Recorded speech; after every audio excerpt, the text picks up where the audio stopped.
Imagine, just for a moment, a place where really deep traditions meet cutting-edge tech. Today on the deep dive, we're asking something pretty fascinating. How can AI, artificial intelligence, actually help transform a place like Ebonyi State in Nigeria, turn it into a real rural innovation hub?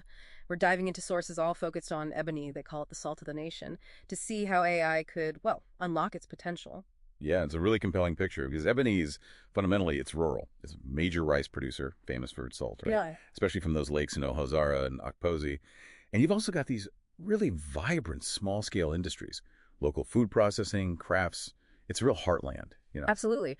And this is the challenge. Despite all that richness, you've got issues, limited infrastructure, poverty in rural areas, and farming is still very traditional. So here's where it gets interesting. How can AI specifically start to tackle these deep-rooted problems? Maybe let's start with agriculture. I mean, that seems like the absolute core of Ebony's economy. Exactly. And what is really exciting here is how AI can sort of democratize knowledge. Think about soil testing apps. Usually a farmer might rely on what instinct or maybe expensive lab tests if they can get them. But now mobile AI tools can put that science right in their hands. Let them analyze soil, choose the best crops. It's precise. Okay, so it's like giving them a toolkit they never had. Right. And then there's things like pest detection, AI-powered cameras, or even just apps spotting problems early. Maybe even predicting them before they wipe out a harvest. That saves livelihoods. And smart irrigation, too. Systems that look at rainfall, tell you exactly when and how much to water, cuts down waste significantly, and maybe the biggest impact on the wallet. AI tools predicting prices for rice, cassava, helping farmers sell when the time is right, not just guessing. So it's not just small tweaks then, it's fundamentally changing how they operate, giving them insights that were totally out of reach before. That could really shift the economics for whole communities.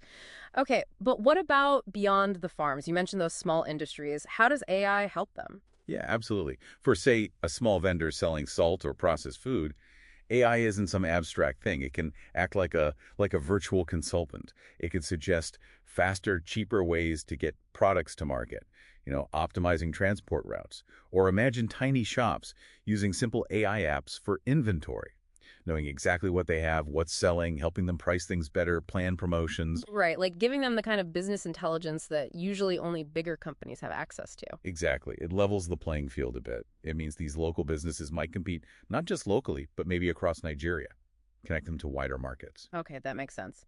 And then there's the youth. Abinie has a growing young population, which is a huge potential asset. How does AI factor into their future? Education, jobs? Well, that's the crucial next step, isn't it?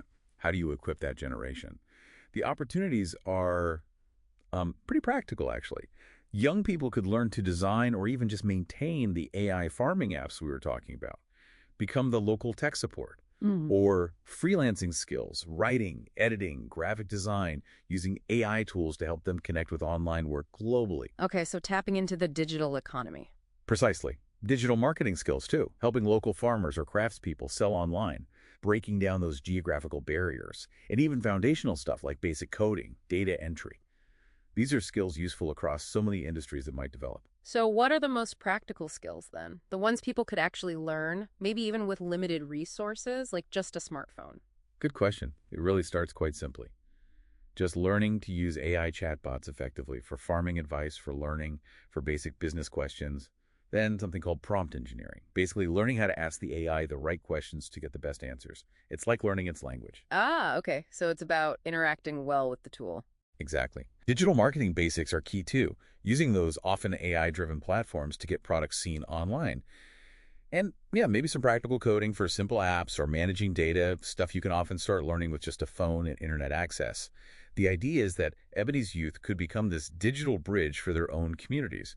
So wrapping it up, Ebony, the salt of the nation, really does seem to have this clear path. If they strategically embrace AI in farming, support those small industries with these tools, and really focus on educating the youth, it could genuinely become a rural innovation hub for Nigeria, build homegrown solutions, open up new economic avenues. That really paints a picture. And it leaves us with a question for you, our listener. Thinking beyond Ebony, what other traditionally rural regions, maybe even closer to home for you, could potentially leverage AI in similar ways? And what do you think would be their most crucial first step?